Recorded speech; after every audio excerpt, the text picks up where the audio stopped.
नमस्कार साथियों, कैसे हैं आप लोग। उम्मीद करता हूँ आप लोग अच्छे होंगे। आज की इस वीडियो में हम जानेंगे बिहार कर्मचारी चयन आयोग के द्वारा जो है कार्यालय परिचारी के जो नियुक्ति आया है उस पर बात करेंगे। हालांकि नियुक्ति पहले ही आया, ये 25/8/2025 से ही आवेदन शुरू हो गया है। ठीक है, तो यहाँ पर आप लोग देख सकते हैं कि 25/8/2025 से आवेदन शुरू हो गया है और कब तक चलेगा तो 26/9/2025 तक चलेगा। ठीक है, तो आप लोग देख सकते हैं लास्ट टाइम काफ़ी अभी टाइम है। तो इसके हम आज इस पर जो है बात करने वाले हैं, इसके सिलेबस के बारे में। बहुत सारे लोगों का डिमांड था कि सिलेबस बिहार परिचारी जो डीटीएस होता है उसका सिलेबस क्या है, तो उसका सिलेबस की बात करेंगे और हर बिंदु बात करेंगे और कौन से सब्जेक्ट से और किस किस सब्जेक्ट के कौन से चैप्टर से आता है, इस सारी इन्फॉर्मेशन देंगे। और ये भी हम देखेंगे कि इसका कट ऑफ मार्क कितना है, हर कैटेगरी का अलग अलग कट ऑफ मार्क सेट किया गया है, उसके बारे में बात करेंगे। उसके बाद इसके जो एज कैटेगरिया है क्या है, इसके बारे में बात करेंगे। चलिए वीडियो को स्टार्ट करते हैं और देखते हैं कौन सा पद है, इसका क्वालिफिकेशन क्या है। देखिए, ये जो वैकेंसी है वो बिहार कर्मचारी आयोग के तहत निकला है, जिसका पद की हम बात करें, पद का नाम जो है आप देख रहे हैं कार्यालय परिचारी है। ठीक है, पद का नाम जो है कार्यालय परिचारी है।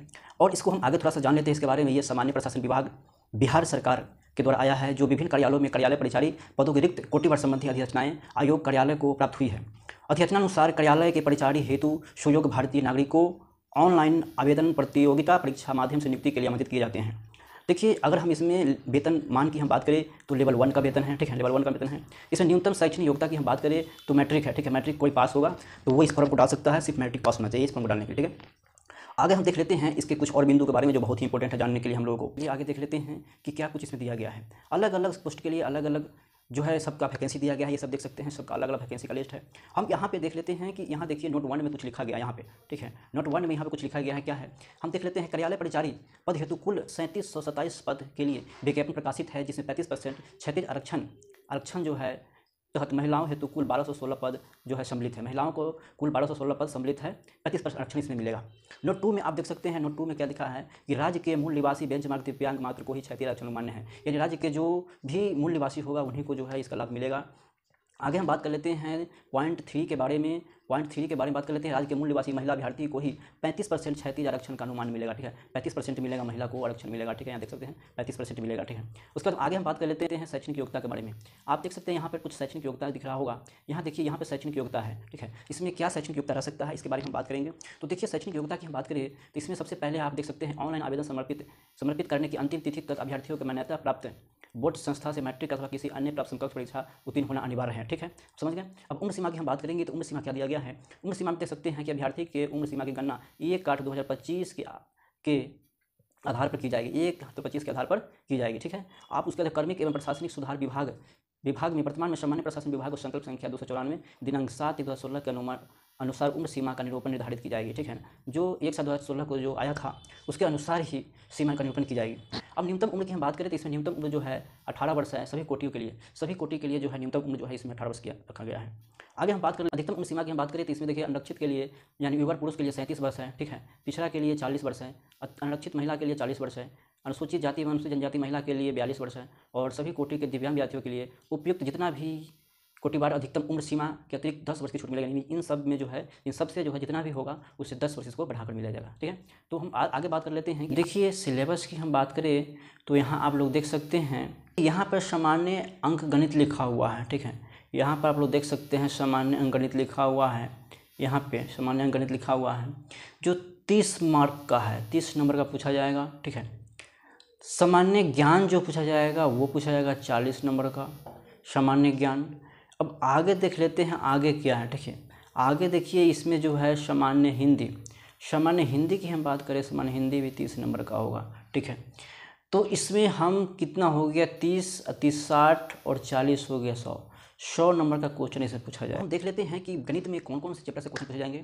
तो आप देख सकते हैं लघुत्तम सामर्थ्य है, महत्तम सामर्थ्य है, वास्तविक संख्या है, परिमेय संख्या है, अपरिमेय संख्या है, पूर्णांक संख्या है, वर्गमूल, घनमूल, प्रतिशत, लाभ, हानि, बटा, बिक्री कर, साधारण ब्याज, वृद्धि ब्याज, समय एवं दूरी, समानुपात एवं प्रतिलोम अनुपात, इन सारे चैप्टर से पूछा जाएगा। अब देखिए यहाँ पे सामान्य ज्ञान की बात करें हम 40 अंक का है, तो इसके बात करने के लिए इसके देखिए बहुत सारे ये पॉइंट दिए गए हैं। इन सारे पॉइंट से आपको क्वेश्चन पूछा जाएगा।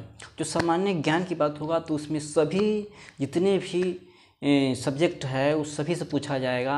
आप देख सकते हैं यहाँ पर कृषि से है, वन्य से है, फसल से है, खनिज से है, ऊर्जा से है, विनिर्माण उद्योग से है, राष्ट्रीय अर्थव्यवस्था से है, मानचित्र से है, उसके बाद संघवाद से है, भारत की संघीय व्यवस्था से है, केंद्र राज्य संबंध है, भारत की भाषा है, लोकतंत्र एवं विविधता है, भारत की सामाजिक और धार्मिक विविधता है, राजनीतिक दल। इसके बाद हम बात करेंगे, देखिए तीसरा में क्या दिया गया है, मुद्रा और शाख है, वैश्वीकरण है, भारतीय अर्थव्यवस्था है, व्यापार है और भूमंडलीकरण, अर्थव्यवस्था और आजीविका।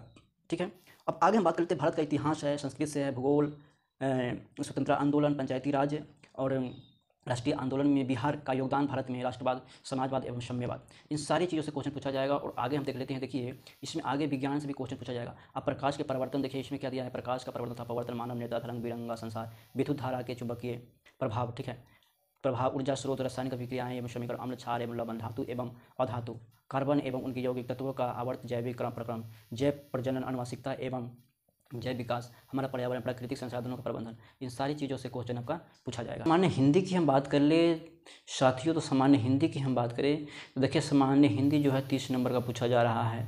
ठीक है, जिसमें आपको हम बात कर ले कि कौन कौन से चैप्टर से पूछा जाएगा।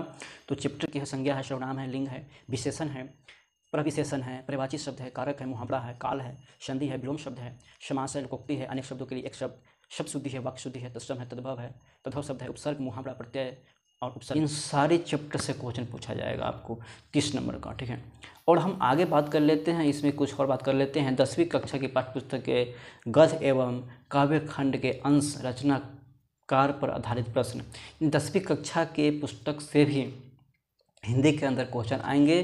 गद्य और खंड यहाँ पे सीधा सीधा लिखा गया है, आप देख सकते हैं यहाँ पे कि 10वीं कक्षा के पाठ्य पुस्तक के गद्य एवं खंड, काव्य खंड के अंश, रचनाकार पर आधारित प्रश्न, इन सारी चीज़ों से क्वेश्चन पूछा जाएगा। हम आगे बात कर लेते हैं, देखिए इस पर भी थोड़ा सा हम ये चर्चा कर लेते हैं कि यहाँ पे क्या लिखा गया है। क्वालिफाई मार्क्स, क्वालिफाई मार्क्स की हम बात करें, देखिए आरक्षित वर्ग के लिए 40% नंबर लाना है, पिछड़ा वर्ग के लिए 36.5% लाना है, अति पिछड़ा के लिए 34% लाना है, अनुसूचित जनजाति जाति के लिए आपको 32% लाना है, महिला वर्ग के लिए 32% लाना है, दिव्यांग के लिए 32% लाना है। यानी ये क्वालिफाई नेचर है, अगर इसमें इतने नंबर लाते हैं तभी आपका जो है रखा जाएगा, नहीं तो इससे अगर कम आता है तो आपको उसी समय आपको रिजेक्ट कर दिया जाएगा, आपको फेल कर दिया जाएगा, आपको मतलब नंबर नहीं दिखाया जाएगा। कम से कम पास होने के लिए आपको इतना % नंबर आपको चाहिए। आई होप आप सारी चीज़ें समझ गए होंगे। आप लोगों को और कुछ जानकारी चाहिए तो आप हमें कमेंट बॉक्स में बता सकते हैं कि इसमें और क्या आप लोगों को कुछ समझ में नहीं आया तो बता सकते हैं, उसको मैं समझाने की कोशिश करूँगा। तो मैं आशा करता हूँ कि आपकी सारी चीज़ें समझ में आ गई होगी, क्योंकि सिलेबस बहुत ज़रूरी है। किसी भी एग्ज़ाम को तैयारी करने के लिए सिलेबस बहुत ज़रूरी है, क्योंकि जब तक सिलेबस आप नहीं जानेंगे तब तक तैयारी करने का कोई मतलब नहीं है। इसलिए सिलेबस आप देख लीजिए, सही से आप देख लीजिए। सिलेबस जो है गणित का जितने भी ये चैप्टर दिया है उन सारे चैप्टर को आपको पढ़ना पड़ेगा, चाहे हिंदी का हो या जो सामान्य विज्ञान का हो, सामान्य ज्ञान का हो, जितने भी है इसमें सभी चैप्टरों को आपको पढ़ना पड़ेगा। इन्हीं सब चैप्टरों से आपको क्वेश्चन आएंगे। तो आई होप, मैं आशा करता हूँ कि आप लोग सारी चीज़ें समझ में आए हुए होंगी। फिर मिलते हैं हम अगले वीडियो में। आप लोग मस्त रहे, स्वस्थ रहे। धन्यवाद।